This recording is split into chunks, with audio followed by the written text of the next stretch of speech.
Hello. Hello. Hi, I'm Becca. This is about the 10th time I've tried starting this video.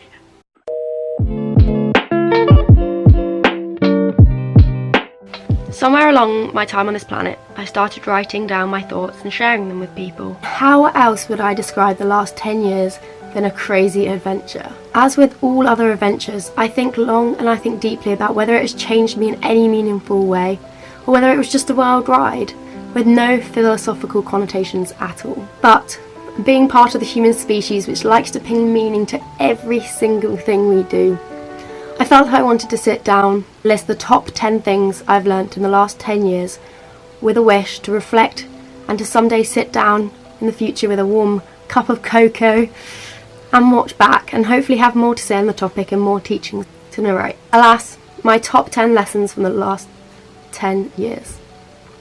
1. There are no straight roads in life. This might sound overly poetic and rather idiotic, but I am rather confident in that. Although a lover of the simple, the planned and the safe route, I've often found myself leaving the motorway at a junction early just so I could get the adrenaline rush a country road gives me. The tingles of not knowing what is around the next bend is a metaphor for the blind map of life. There's been endless changes, surprises, mishaps, modifications from when I left school. I went to study graphic design at university. I did that for 1 year, took a wrong turn at a roundabout, analogy or not, and ended up in Greece photographing holiday makers. And oh, how glad I am that I was not on a motorway, counting down the miles until the next junction. In fact, I was entirely in control of my life and the decisions I could make to get there, and for that I am eternally grateful. So number 2. This leads me nicely onto my second life lesson, and that is not to be afraid. Having studied psychology quite thoroughly last year, I know that someone telling you not to be as afraid is as useful as the G in lasagna or a glass hammer. Although useless, it does come with meaning, or else I think so anyway.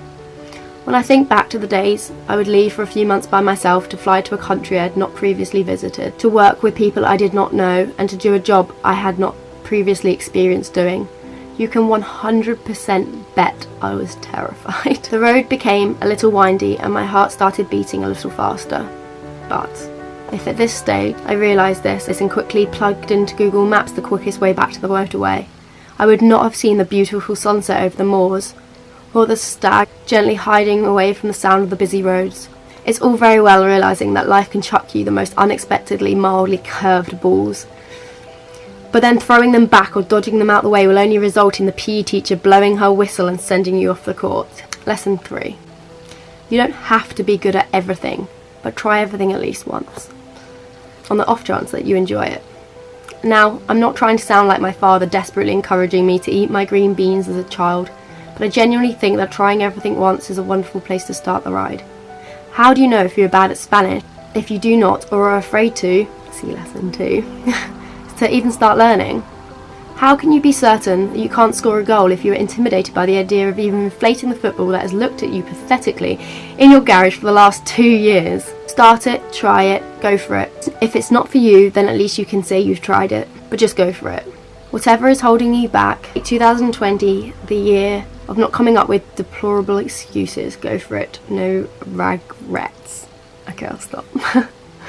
So now you've tried everything from learning Mandarin to playing the fiddle and found the thing you like. Some may call it a hobby, others who are more self-confident may describe it as a talent. However, as long as you enjoy it. This leads me to my next lesson. Lesson number 4. Unless you're a mid-spelling bee or dodgeball tournament, don't compete unless you want to.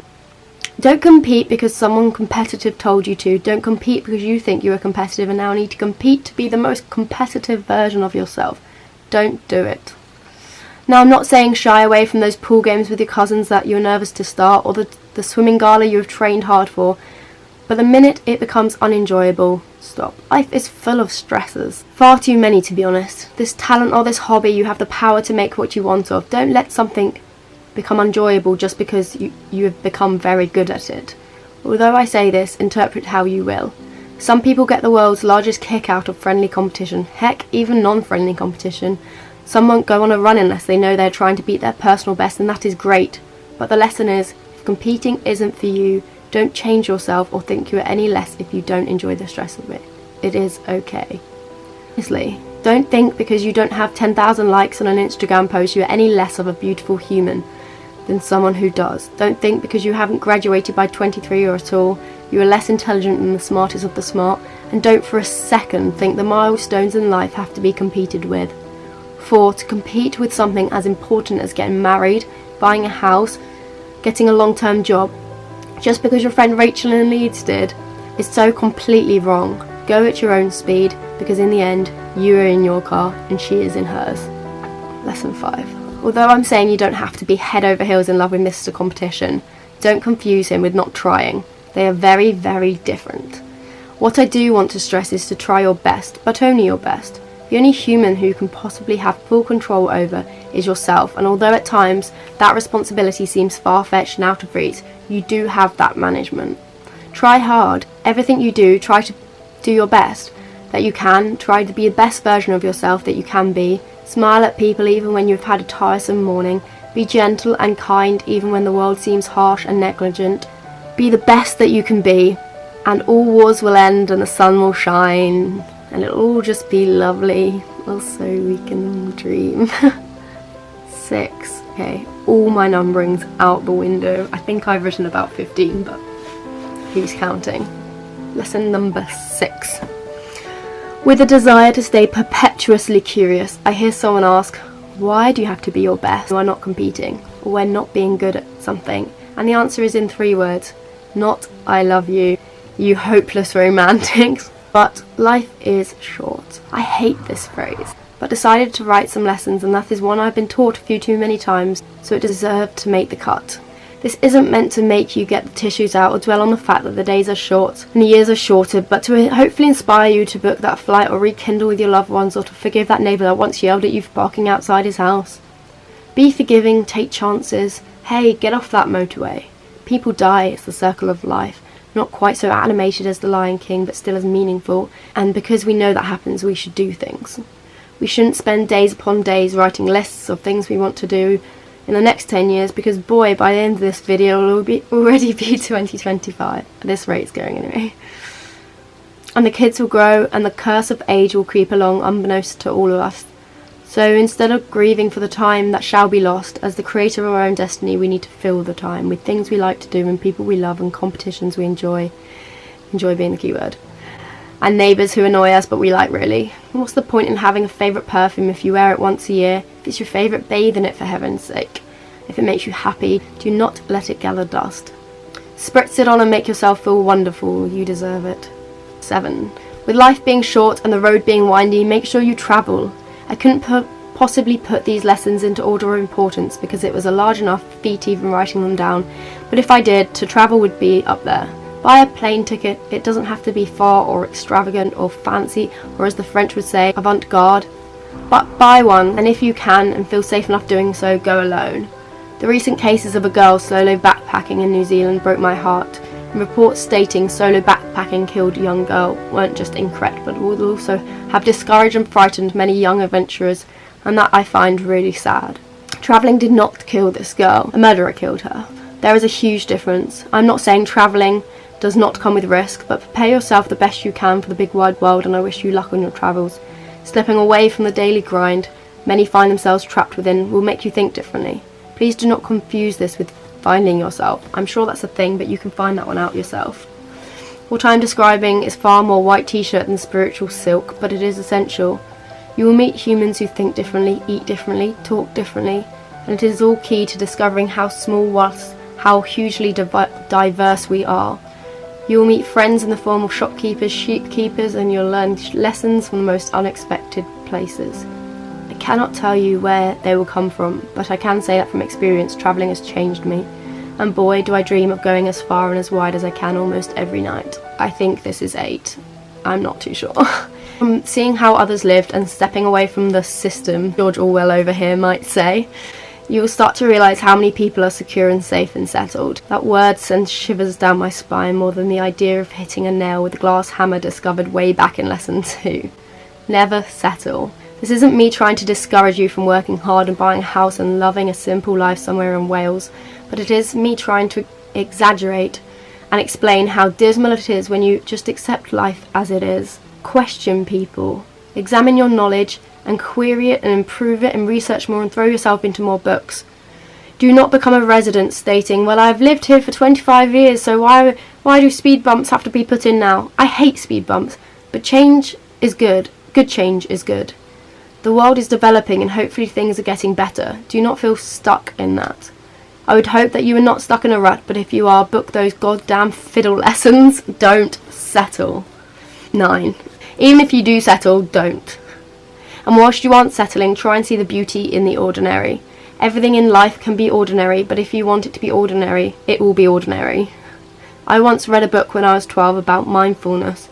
It was difficult and confusing and took me a few months to read, and I was more confused than I was before having read it, but years later, having digested it and slept on it thoroughly, the idea that is, not the book, I understand. Be present, always.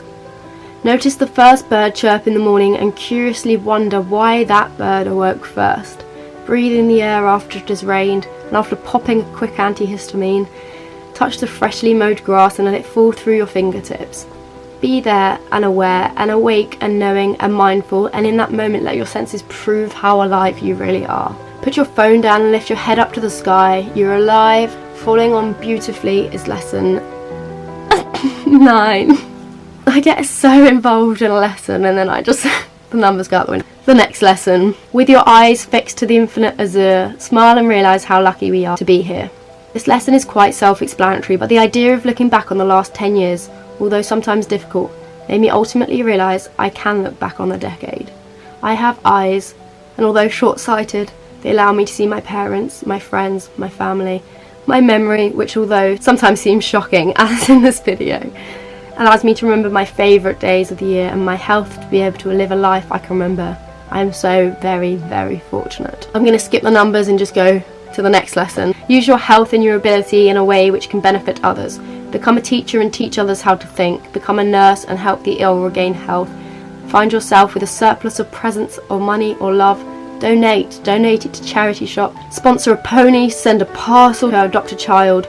Be gifting and generous and you'll feel as selflessly alive as you possibly can. And now for my last lesson. It has to be the last one because it quite perfectly contradicts all of the other lessons and this entire video altogether. And that is to not think so much. Yes, we have the appealing power to rationalise and reason and to think about Aquinas and apple pie and Andorra, but sometimes it's okay just to listen to the voice inside you telling you to do something. It may be wrong and that's okay, but try not to think about everything. I have thought and I have dwelled and I have dreamed about and dwindled and been in a daze upon the years I live. So much throughout the last decade that I can honestly say I've probably missed a few opportunities because of how deeply I was thinking about everything. Thinking may lead to fear and sensibleness, and that is very important when making big decisions as long as you aren't competing. And sometimes that fear, as lesson 2 demonstrated nicely, can stop us from doing things or settling and being sensible and safe. Life is short and the road is winding and mistakes will be made. We are human and we are fundamentally just trying our best, and that is okay. So stop thinking about everything. Try your best, and for those days when everything goes wrong and your best isn't feeling good enough, but even the worst days only have 24 hours. The sun will rise and we can try again tomorrow.